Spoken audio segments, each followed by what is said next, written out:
à tous. Je vais vous présenter aujourd'hui les travaux que nous effectuons à l'Institut d'électronique fondamentale sur la réalisation d'une cellule tandem de type GAS silicium. Alors comme vous voyez bien et comme ça a été précisé, c'est plutôt vers une cellule tandem. Je ne montrerai pas encore aujourd'hui le résultat de la cellule tandem, mais en tout cas on va voir qu'on a quand même bien travaillé sur ce sujet. Donc c'est un sujet que nous avons en collaboration avec le GIPS, le CMS ainsi que James Connolly de l'Université Polytechnique de Valence. Voilà, alors je vais voir si je peux... Voilà, c'est parfait. Alors je ne reviendrai pas sur ce transparent qui a été déjà bien... Il faut que je parle plus fort? Plus haut? Comme ça? Alors je ne reviendrai pas sur ce transparent qui a déjà été bien présenté, mais effectivement on voit l'intérêt d'aller vers des multijonctions pour, on va dire, augmenter l'efficacité de rendement. Voilà, et donc je vais rentrer moi directement là, dans le cœur du sujet qui nous intéresse. Donc ça doit être ça, le petit bip, voilà. Donc ici en fait on a représenté le haut gap et le bas gap d'une cellule solaire. Donc c'est une courbe d'iso-rendement en fait, et on voit qu'on peut donc justement ajuster les gaps afin d'optimiser le rendement. Alors pour le maximum d'efficacité sur une cellule tandem, ce sont des gaps de 1,64 pour la cellule haute et de 0,964 pour la cellule basse, qui donnent un maximum à 42,2%. L'intérêt, en fait, c'est de travailler donc déjà avec des substrats qui seront disponibles. Donc, ce qu'on voit, c'est que si on reporte ces valeurs ici, on n'a pas vraiment de substrats qui sont disponibles à ces valeurs max. Et donc, l'idée, c'est également aussi de travailler sur un substrat qui pourrait être le silicium. J'ai passé un peu rapidement le transparent précédent, mais le record de rendement actuel pour les cellules tandem est sur des substrats de GAS qui sont effectivement coûteux, et le rendement est de 31,1%. Donc l'idée en fait ça serait donc de travailler sur du silicium. Alors si on regarde maintenant en fixant le bas gap en étant à 1,12 qui est donc le gap du silicium, quels sont les rendements qu'on peut espérer? Et donc on voit en fait qu'on est sur à peu près la même courbe d'iso-rendement, on est vraiment sur un autre maximum, et on peut donc espérer avoir 41,9% en utilisant donc un substrat de silicium pour le bas gap. Donc voilà, donc on se place ici, et ce qu'on regarde ensuite c'est que donc le haut gap lui doit être autour de 1,74 EV. Si on regarde, moi j'ai mis un point ici, mais en fait, c'est pas qu'il n'y a rien, mais c'est que c'est pas quelque chose de vraiment facile à réaliser, et donc c'est plutôt un alliage de type GAS-PN qui peut être envisagé pour ce type de structure. Donc ce band gap à 1,74 de GAS-PN sera, je pense, présenté dans l'exposé suivant, parce que c'est le travail qui est effectué à Photon. Et en fait, donc, nous, l'idée qu'on a voulu développer, c'est plutôt d'essayer de s'affranchir complètement de ce problème de désaccord de maille, et en fait de se dire est-ce qu'on peut réaliser n'importe quel matériau sur du silicium, tout en maintenant en fait le substrat de silicium actif. Donc ça c'est justement le projet que nous développons actuellement. Alors c'est un projet qui s'appelle Multisolci, qui est un projet ANR Progelec. Et donc l'idée c'est justement de pouvoir accorder un matériau 3,5. Donc nous avons fait le choix d'utiliser du GAS sur du silicium tout en conservant le substrat actif. Donc l'idée en fait c'est de partir d'un substrat de silicium, de partir d'une couche très très fine. On va voir après l'intérêt d'avoir une couche fine de silice. Ensuite on réalise des ouvertures de silicium nanométriques. Alors l'avantage d'utiliser des ouvertures nanométriques est double. En fait ça nous permet d'avoir ici des zones de nucléation qui ne présentent qu'une seule terrasse. Et donc comme on voit ici, si on a une seule terrasse et donc pas de marche, ça nous évite d'avoir les problèmes d'antiphase. Et l'autre avantage aussi, c'est que la nucléation se faisant dans une toute petite dimension, on peut, dès que le matériau va croître, comme le GAS ici, il va donc tout de suite se relaxer de manière tridimensionnelle, et donc on va éviter d'avoir des émissions de dislocation. C'est ce qu'on peut voir ici sur cette image, où en fait on a donc le désaccord de paramètres de maille d'un matériau par rapport à un substrat, et en fait donc ici le diamètre critique de l'ouverture qu'on peut avoir sans émission de dislocation. Et ce qu'on observe, c'est que donc pour un désaccord de maille de 4%, expérimentalement, on peut aller jusqu'à des ouvertures qui font à peu près 90 nanomètres. Voilà. Ensuite, donc ça c'est le petit germe du débat, donc là qui est nanométrique. Et ensuite, donc l'idée c'est d'effectuer l'épitaxie latérale à partir de ce germe nanométrique. Et on vient donc recouvrir la silice. Et donc maintenant, ce qui nous intéresse, c'est justement de regarder si cette silice fine, que nous avons vraiment voulu préserver fine, permet de faire une jonction tunnel entre le GAS et le silicium. Voilà, donc ça c'est le cœur du projet Multisolci. Alors, effectivement, le GAS, c'est pas le matériau, on va dire, avec le meilleur gap pour faire une cellule tandem, mais on va quand même regarder s'il peut être efficace. Donc là, on a regardé en fait une les courbes d'isorendement en fait pour donc, ici un BAGAP à 1,12 et ici une cellule qui est autour de 1,46, donc qui correspond à peu près au GAS. Et donc c'est une cellule qui a été optimisée en fait. Donc on a dit qu'on avait donc aminci le GAS afin de pouvoir en fait équilibrer les courants de chaque sous-cellule. Et donc on arrive vers des efficacités théoriques de 36,2%. Donc je le rappelle, le record actuel est à 31,1% pour une cellule réalisée sur un substrat de GAS. Voilà, alors une simulation un peu plus réaliste faite par James Connolly nous donne en fait une efficacité de 29,2% pour ce genre de cellules, donc ce qui est effectivement très, très intéressant, et donc c'est ce qu'on va essayer de réaliser. Donc maintenant on va passer dans une partie qui va être plutôt croissance. Donc, je vais vous présenter le cluster tool que nous avons donc, à l'Institut d'électronique fondamentale. Donc c'est un cluster tool Hommed qui a été développé depuis les années 2005 et qui est en configuration 3.5 depuis 2012 maintenant. Donc on a ici un cluster qui permet de relier différentes chambres. Donc là c'est une photo vue de dessus du cluster, et ici vous avez la représentation schématique. Donc on a ici une chambre UHV-CVD qui permet de faire les éléments 4 de type silicium et germanium. On a ici une autre chambre qui elle fait les éléments 4 et les éléments 3-5, donc par un procédé donc, qui est la CBE en fait, c'est une sorte de MOCVD mais vraiment sous vide. Notre bâti est compatible 8 pouces et nous travaillons en 4 pouces en standard avec une pression de base 10-10 millibars et une pression de travail de 10-4 à 10-1 torr, enfin ou millibars, c'est quasiment pareil. Voilà, et on a aussi donc couplé ici là une chambre de caractérisation qui nous permet de faire des caracs in situ tels que l'XPS, de l'OG et également de la microscopie électronique à balayage. Voilà, bon ici on a des différents gaz qu'on peut rentrer dedans. Voilà, alors ça c'est les premiers résultats qu'on a eus sur ce genre de matériaux. Alors, comme vous pouvez le voir, nous avons des îlots qui sont parfaitement facettés. Ils sont donc là déposés sur la fine couche de silice. Et du fait qu'ils sont facettés, on sent bien qu'il y a un contact entre le germe de silicium qui a donné donc, en fait, son épitaxie au GAS. Alors on voit bien, donc, ici ce sont des premiers résultats donc, qui sont disposés de manière aléatoire. Voilà. Et donc si on s'intéresse maintenant à la qualité en microscopie électronique en transmission, on voit en fait que les matériaux sont plutôt peu défectueux.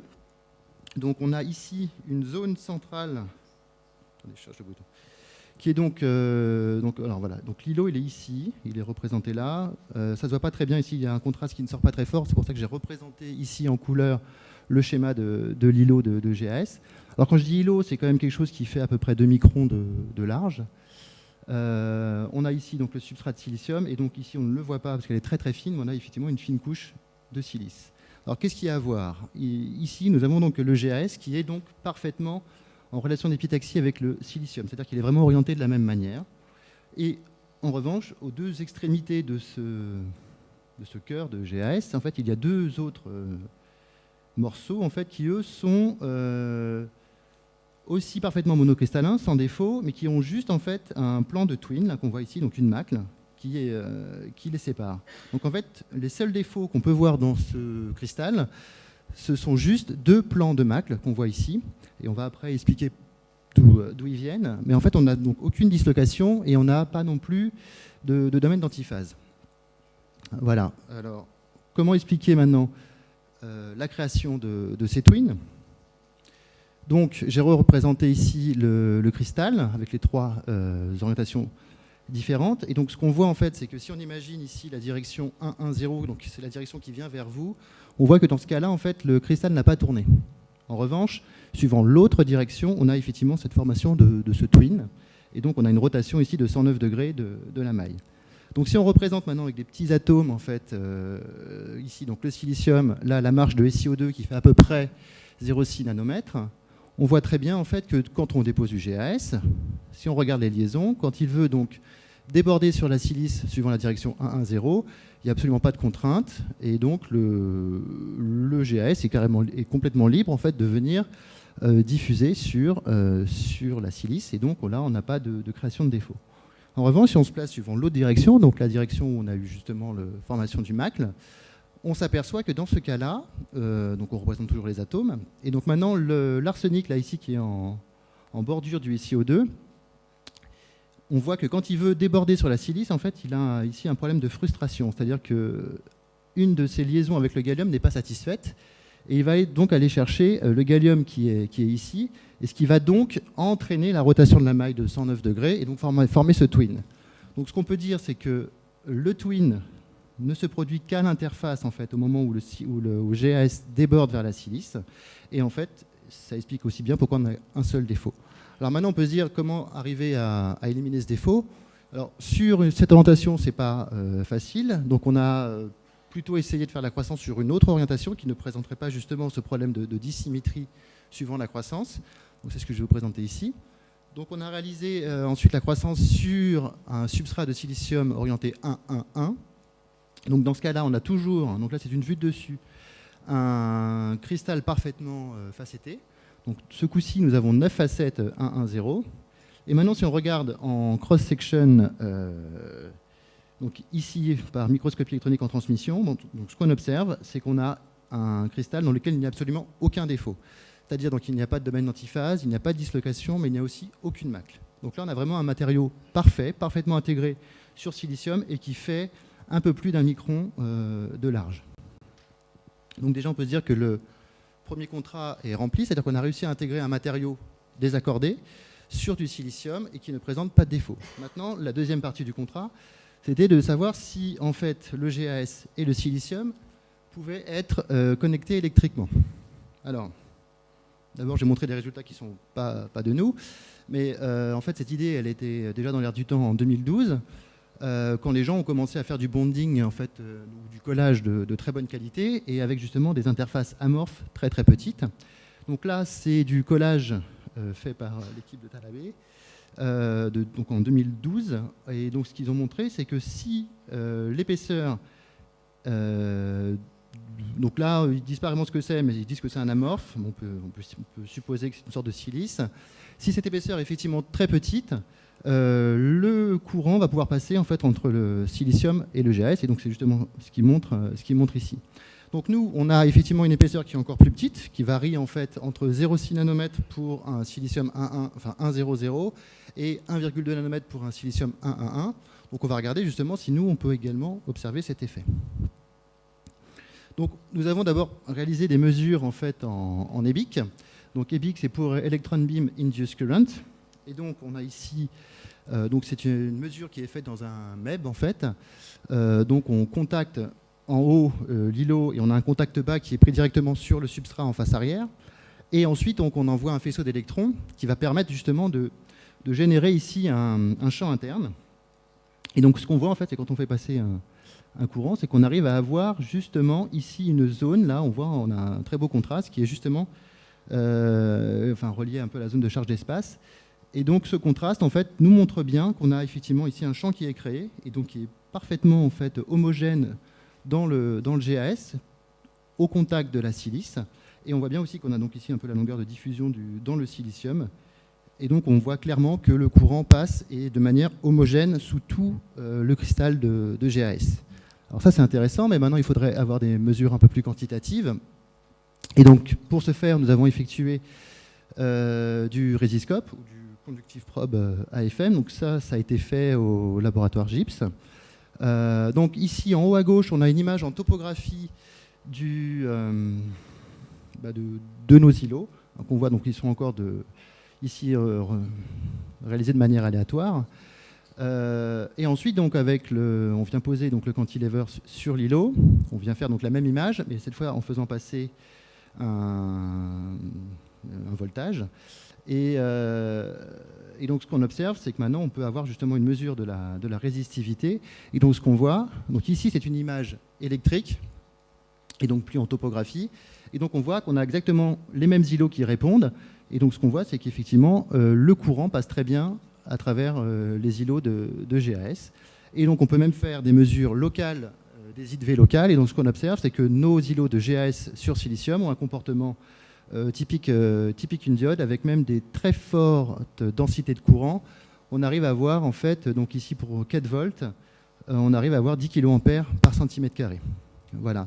Donc on a bien montré qu'on avait une silice très fine qui pouvait laisser passer le courant. Et donc maintenant, on essaie justement de travailler vers la cellule tandem. Donc l'idée maintenant, c'est justement de localiser tous ces îlots. Voilà, donc pour avoir à peu près une structure comme ça. Ici, on a à peu près aussi le schéma pour un seul îlot de la cellule qu'on veut réaliser. Donc l'idée, c'est de les localiser, d'éviter de les faire coalescer, parce qu'on imagine bien que ça va ramener d'autres défauts. On l'a déjà observé, mais on verra quand même, parce que peut-être que ces défauts ne sont pas si rédhibitoires, mais en tout cas, on voit bien que la coalescence engendre à nouveau des défauts. On peut aussi imaginer que l'effet de texturation des îlots de GIS peut améliorer le paysage optique. Donc c'est, à mon avis, très intéressant de le garder plutôt sous cette forme-là. Et donc un autre avantage, c'est que donc là, on a des zones actives dans le GAS et dans le silicium qui sont tout à fait réalisables, parce qu'il nous faut à peu près 1 à 2 microns dans le GAS et 140 microns dans le silicium. Et comme on a déjà des wafers qui sont plus épais, il suffit juste de les amincir. Et même on a vu que dans le futur, le standard allait être plutôt autour de 150 microns pour les substrats de silicium. Voilà, alors je vais quand même montrer un peu où on en est sur ce développement de cellules solaires. Alors, donc, la première étape qu'on a voulu réaliser, c'était justement la localisation des îlots. Donc on arrive à faire des très beaux patterns. Le seul problème qu'on rencontre, c'est qu'on arrive à avoir des taux de remplissage quasiment de 100%. Le seul problème, c'est que dans ces structures, ce sont des procédés haute température en fait, pour arriver à ouvrir ces toutes petites ouvertures et aussi à garder cette silice très fine. C'est un peu ça le challenge. On voit bien en fait, qu'on a donc ici des contraintes qui font que tous les îlots ne sont pas parfaitement monocristallins et que certains îlots présentent des formes plutôt de polycristallins. Donc on a développé également un autre procédé donc, basé sur un last HF juste avant l'épitaxie, histoire d'ouvrir les toutes petites ouvertures. Le problème qu'on rencontre, c'est que les ouvertures étant tellement petites, en fait, elles se réoxydent très rapidement avant l'épitaxie, et donc on arrive à avoir en fait ici des taux de remplissage autour de 20% de GAS parfaitement cristallin. Voilà. Donc actuellement, on travaille vraiment beaucoup sur ce procédé de localisation afin de pouvoir proposer une cellule tandem. Voilà, donc pour conclure, on a donc obtenu des microcristaux de GAS parfaitement intégrés sur silicium, même complètement sans défaut sur silicium 111.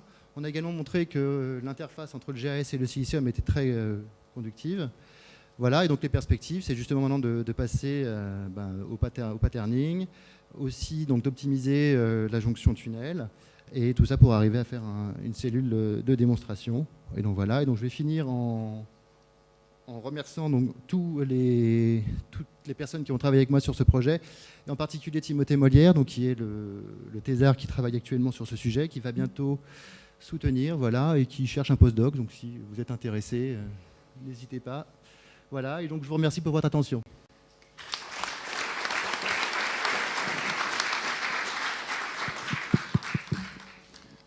On est en retard, mais on prend quand même une ou deux questions. Hein. Oui, plutôt que de mettre cette couche de silice là, qui a l'air d'être quand même un peu difficile à contrôler, ce ne serait pas plus simple de mettre une jonction P+, N+. Oui, mais alors après, on se retrouve dans le problème de l'épitaxie désaccordée de GAS sur silicium, et donc d'avoir énormément de défauts.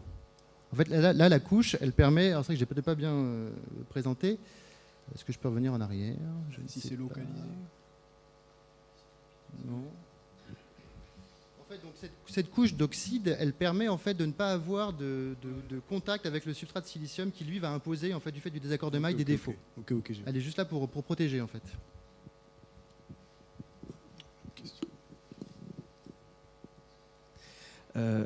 Oui, un des aspects clés dans l'architecture risque d'être la passivation du GAS. J'ai rien vu dans l'architecture que vous proposez. Qu'est-ce que vous envisagez pour passiver le GAS? Alors, dans un premier temps, on peut envisager de faire des fenêtres en ALGAS, donc une fenêtre un peu plus grande. Et en fait, le mieux, ça serait plutôt d'aller vers des matériaux de type GAINP. Mais nous, en fait, dans notre bâti, on n'a pas cette possibilité-là pour l'instant. Donc ALGAS alors, c'est ça? En fait, pour faire le démonstrateur, on s'orientera vers ça parce que c'est ce qu'on a comme possibilité. Est-ce qu'il y a encore des questions? Oui.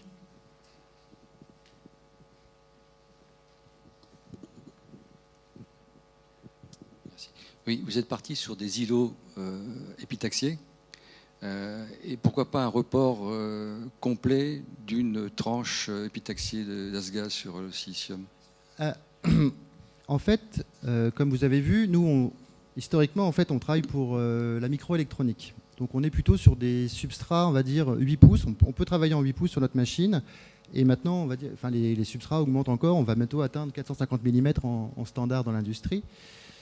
Donc en fait, nous, l'idée, c'est justement de venir mettre localement du GAS par épitaxie. Et en plus, comme c'est des microcristaux, on ne consomme pas énormément de matériaux. Quand on fait du report, la taille maximum qu'on peut atteindre, ça va être la taille en fait, du substrat initial de GAS, qui coûte beaucoup plus cher.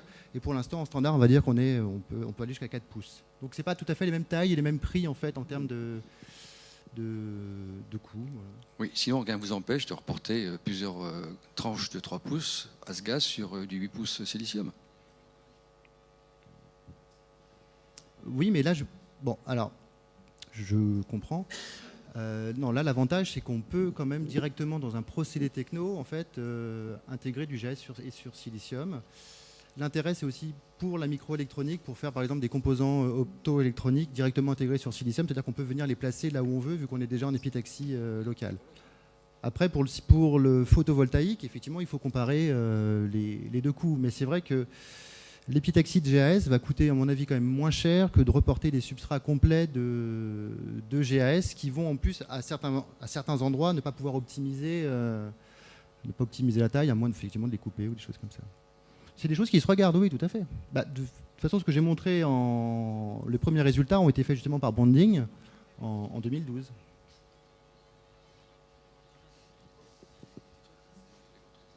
Je dirais qu'à l'époque, quand notre ami Tanabe a fait ses affaires, il avait des petits substrats. Maintenant, il y a des gros substrats. Oui, mais il ne le vendait pas effectivement pour du large échelle et des choses comme ça. C'est un papier qui montre que c'est possible.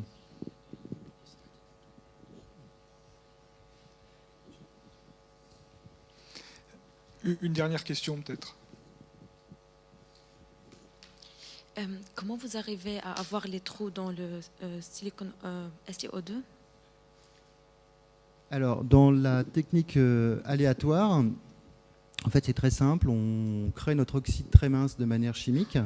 Ensuite, on le chauffe dans notre bâti et localement, en fait, on va désoxyder la silice.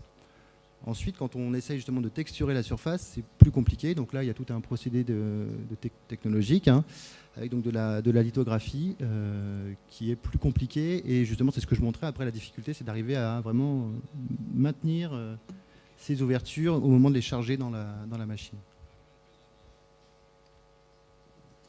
Je vous propose de passer à l'exposé suivant. Merci encore.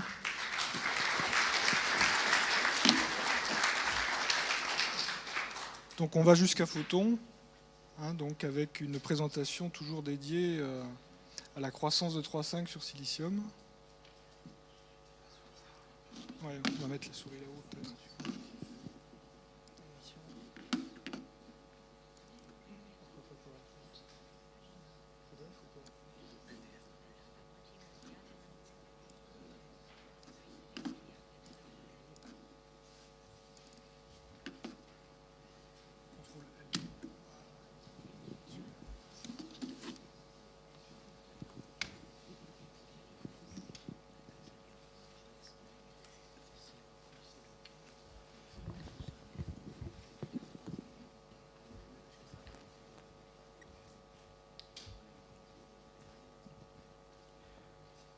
Bonjour à tous, je suis doctorant au laboratoire Photon et je vais vous présenter un travail qui s'inscrit dans le cadre d'un projet ANR qui s'appelle MENIR, qui est le fruit de la collaboration entre le CEMES, l'IRDEP, l'INL et notre laboratoire, donc Photon, et qui s'est penché sur des cellules solaires tandem, donc 3,5 sur silicium, et qui visent les hauts rendements à bas coût. Donc, ce dont je vais vous parler, même si ça a été un petit peu expliqué auparavant, c'est déjà vous expliquer le choix du matériau qui a été fait pour réaliser cette cellule tandem. Donc, on sait que la base pour les bas coûts, ce sera silicium. On verra quel matériau est adapté pour la top cell. Et ensuite, je vous présenterai les verrous scientifiques qui ont été adressés dans la collaboration, qui sont les premiers résultats et les optimisations. Donc, à Photon, les top cells, qui sont caractérisés à LED. La partie silicium à l'INL, donc la bottom cell et la jonction tunnel, et également des résultats sur les interfaces GAP sur silicium. Ensuite, je vous parlerai brièvement d'une tandem cell, et en conclusion, je vous parlerai des voies d'optimisation qui se présentent et du travail qu'on aura à faire dans les futurs mois. Donc, le but, c'est de faire une tandem à bas coût. Donc, qui dit bas coût dit silicium, forcément. Donc, le silicium ici, avec un gap d'un point élevé. Et on s'aperçoit sur ce graphique qu'on pourrait obtenir un rendement théoriquement jusqu'à 37% en choisissant un matériau pour la top cell à 1,7 EV. Et d'un point de vue, ça c'est pour le current matching, d'un point de vue paramètre de maille, si on regarde le graphique des bandes gap en fonction des paramètres de maille, on s'aperçoit qu'il faut aller regarder du côté de la famille des matériaux basés sur le GAP. Et en fait, on va réaliser un matériau quaternaire en ajoutant de l'arsenic et un petit peu d'azote, le GASPN donc, qui va bénéficier d'un gros effet de courbure pour descendre à la fois le gap vers la valeur souhaitée et préserver un paramètre de maille adapté à l'épitaxie sur SI. Donc, le GASPN en accord de maille sur SI avec le bon band gap et qui en plus a un gap pseudo-direct, donc une bonne absorption. Donc, à Photon, nous avons réalisé quelques cellules. Donc, ici, vous avez le premier type d'architecture qui a été fait, avec un absorbeur d'1 micron. Ici, les paramètres de la croissance qui est faite par G moléculaire, qui ont été optimisés auparavant. Également une étape de traitement par recuit qui avait été optimisée. Et on se retrouve avec ce premier résultat, donc une cellule qui a un VOC relativement satisfaisant, un rendement à 1,6%. Par contre, on peut se rendre compte que le courant est relativement faible, et notamment on a une collecte à haute énergie qui est quasi inexistante. Donc là, l'hypothèse qui a été faite, c'est que peut-être on avait un mauvais courant parce que les longueurs de diffusion étaient peut-être pas très bonnes, et l'absence de réponse à haute énergie peut-être parce qu'on avait une absorption dans le GAP. Donc on est parti sur une deuxième architecture en réduisant à la fois la couche de GAP supérieure et en réduisant de 1 micron à 300 nanomètres la couche d'absorbeur GASPN. Donc on s'aperçoit que ce qu'on visait était réussi puisque cette fois on a bien une réponse à haute énergie et le courant JSC a été largement amélioré. Par contre, on a perdu un petit peu en VOC, mais on a un rendement à 2,3%. Et cette cellule est actuellement le record de notre laboratoire.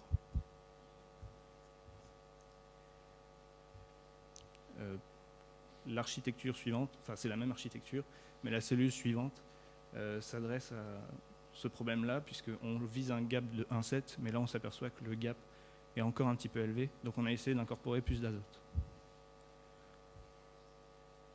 Lors de l'optimisation des paramètres de croissance, on s'était aperçu que la vitesse de croissance avait une influence sur l'incorporation d'azote. Donc ici, on est passé de 0,5 monocouche à 0,2, puisqu'en baissant la vitesse de croissance, on incorpore plus d'azote. On a bien l'influence sur le gap. L'absorption commence plutôt à 1,7, 1,8. Par contre, quand on est dans ces régimes de cinétique de croissance, l'azote a tendance à s'agréger en cluster, ce qui a un relativement mauvais effet sur le fill factor, comme vous voyez ici.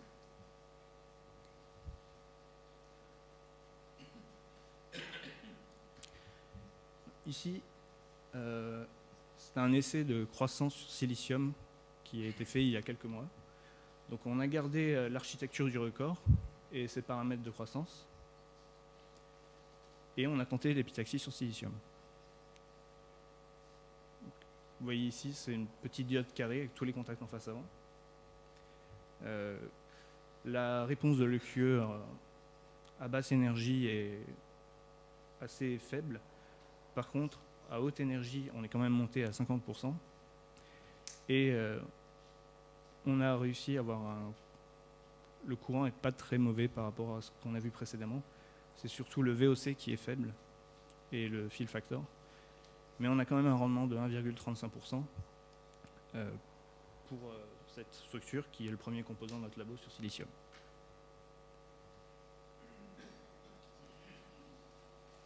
Maintenant, je passe aux résultats de l'INL qui ont fabriqué la cellule bottom. Donc, on est sur de l'homoépitaxie SI sur SI par VPE avec ce type d'architecture, avec les dopages qu'on voit ici, dopage N à 10-19, l'absorbeur à 10-17 et le substrat P à quasiment 10-20. Et ils ont obtenu les résultats suivants en caractéristiques photovoltaïques. Donc, on est parti sur un absorbeur, la zone P, à 36 microns d'épaisseur, qui est censé être l'optimal pour faire fonctionner la cellule tandem. Et avec ces structures, qui est une jonction PN on ne peut plus basique, il n'y a pas de passivation ni de traitement, ils ont quand même obtenu un rendement relativement bon à 13%. Et entre autres, ils ont essayé de faire une cellule deux fois moins épaisse et on perd seulement 1% de rendement.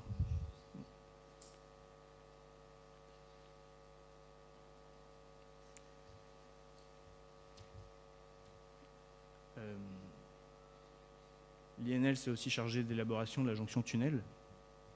Donc, ici, un premier essai SI P++ sur SI N++. Ils ont bien réussi à obtenir des caractéristiques de type tunnel, donc avec une conduction en inverse. Et ici, une zone avec la résistance différentielle négative. Sachant qu'il y a encore de la place pour l'optimisation sur la température et la durée du recuit. Oui, parce que j'ai oublié de vous dire, ce sont des jonctions tunnels qui sont fabriquées par RTD, Rapid Thermal Diffusion, donc avec un spin coating des dopants et un recuit des dopants pour les faire diffuser.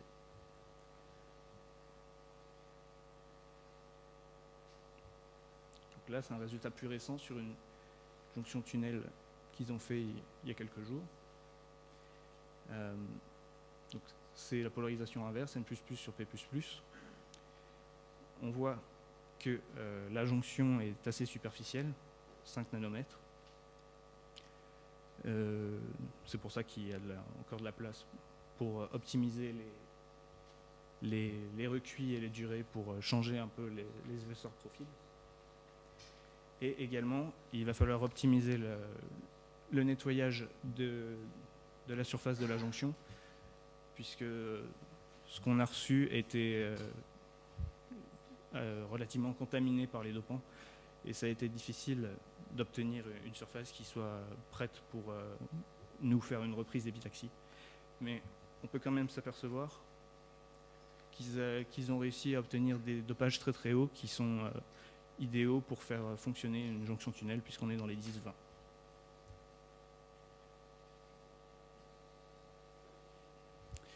Et enfin, dernier élément pour aller vers cette tandem, l'interface GAP sur silicium. Donc, le problème, c'est qu'on fait croître un matériau polaire sur un matériau non polaire. Donc, on a tous les défauts du type micromacle et domaine antiphase qui apparaissent. Donc, ici, sur une figure de pôle d'un matériau d'une croissance non optimisée, vous avez des signatures de micromacle. Et ici, des parois antiphase qui se manifestent en surface en induisant une certaine rugosité. Donc la stratégie pour se débarrasser de ces défauts, c'est déjà de faire un traitement chimique de la surface de silicium et d'utiliser une croissance en 2 étapes. Donc une étape de molecularly enhanced épitaxie, suivie par une MBE classique. Vous pouvez vous apercevoir ici qu'on obtient une surface de GAP crue sur SI avec une rugosité très faible à 3 angstroms. Et structurellement, voilà. Vous voyez sur ces images thèmes, au début on avait les micro-twins. Avec cette méthode, la signature des micro-twins disparaît. Et également pour les domaines antiphase, on peut s'apercevoir ici qu'avec cette méthode, tous les domaines antiphase s'annihilent sur les 10-20 premiers nanomètres. Et les micro-twins sont présents, mais en nombre très, très limité. Vous avez les densités ici. Donc, tous ces verrous scientifiques qu'on a adressés nous ont mené à l'élaboration au final d'une cellule tandem. Alors voilà la structure. L'INL s'est servi des résultats que je viens de vous présenter pour nous fournir la base. On a fait nos prises d'épitaxie. Donc oui, on l'a faite. Je crois qu'on l'a reçue il y a 2 semaines. Donc l'épitaxie est faite, le process en salle blanche est en cours. Donc désolé, le suspense est assez insoutenable au labo.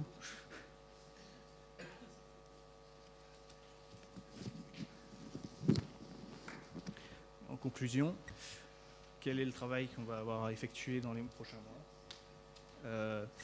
On a reçu une manip pour pour faire un montage de SSPG, donc, qui va nous permettre de mesurer les longueurs de diffusion, qui va nous permettre une bonne fois pour toutes d'optimiser la longueur de l'absorbeur GASPN.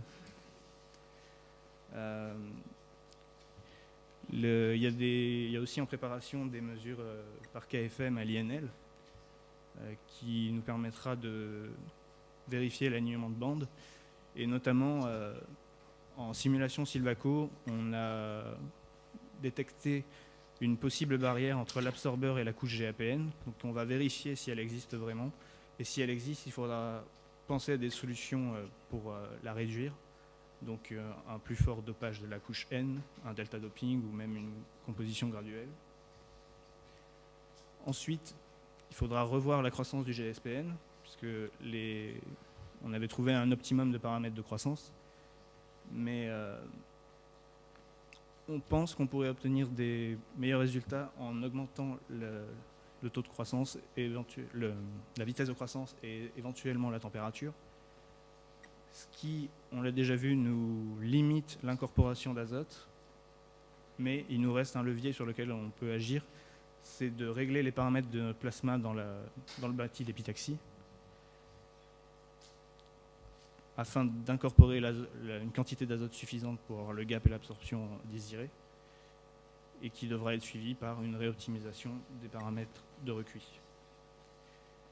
Également, si nos longueurs de diffusion sont vraiment faibles, on pourra s'intéresser à nanostructuration de la surface ou utiliser de la plasmonique pour améliorer les propriétés optiques de notre cellule top.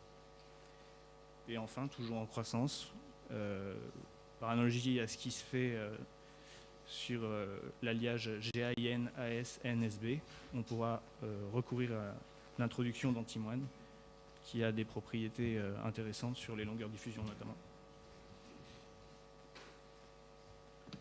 Merci.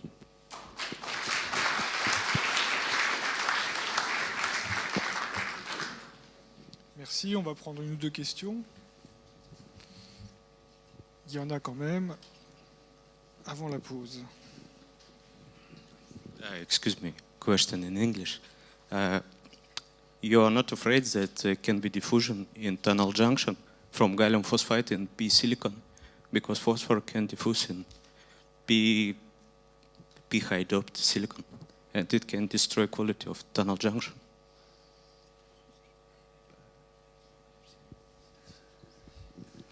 At which temperature?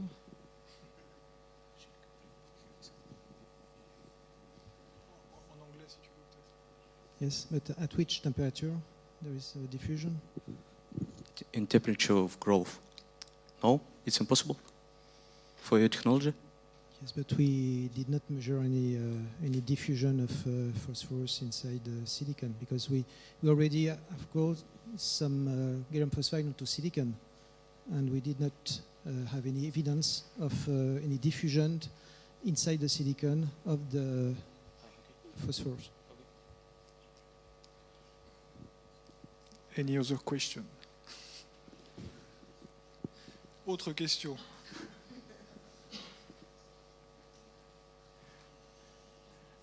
L'heure de la pause approche. Et comme nous sommes déjà en retard, Si il y a plein de questions, je fais une annonce, une petite annonce. donc tu fais une petite annonce, je vous remercie. Ou après, comme ça. Ah oui, qui